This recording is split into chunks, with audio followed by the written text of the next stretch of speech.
bagatxo de punta que punxa ben de bo.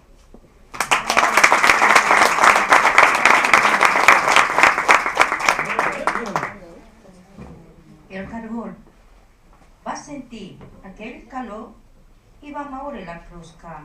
Es desplaçava tranquil, avançava amb sol peu. Segur que arribarà tard a la primavera, però per camí a conèixer a Tomàs Garcés.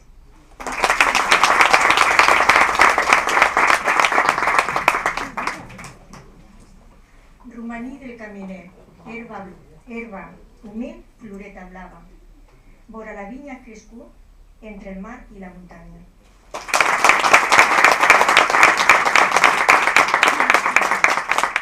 L'esquirol va sortir del seu amagatal. Aquell hivern havia vist la mimosa groga i uns arbres fruiters molt bells. Curul taronger, entre boires d'un hivern cru, és un bel regal.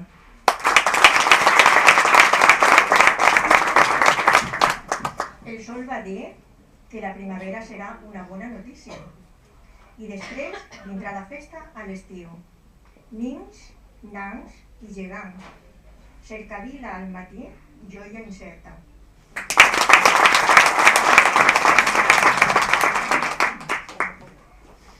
La lluna va il·luminar al poeta Carles Riba mentre escrivia: el futur no dona temps, el bes no dona esperança, només l'amor dona amor, només la set dona aigua.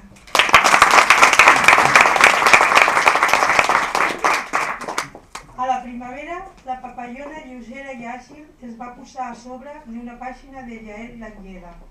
Primavera, a poc tornen els colors.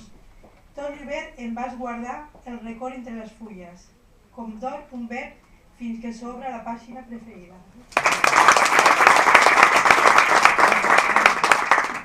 La Marieta vermella i negra. A mi em recorda una història de l'ètnia Yoruba, de l'Àfrica Feria.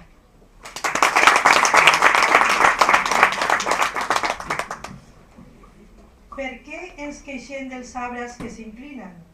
Si hi ha homes i dones que viuen sempre humiliats, per què lamentem que la lluna neixi de gairell?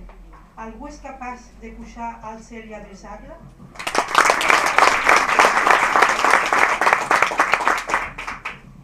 Hi ha pollastres que naixen en cresta. Hi ha pollastres que naixen en cresta i no tenen plomes a la cua. Altres tenen plomes a la cua, però es falten urpes al peu. Els que tenen urpes no poden cantar a l'alba.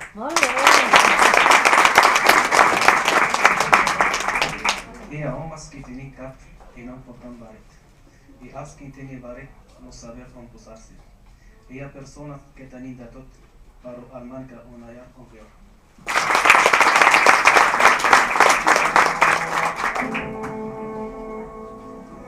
De llum, un pierrons es va posar sobre l'alzina surera. A l'aire portava la melodia del cant dels ocells. L'alzina surera va ser l'arbre de la primavera, perquè el destí viu de la diversitat de tot. Molt bé.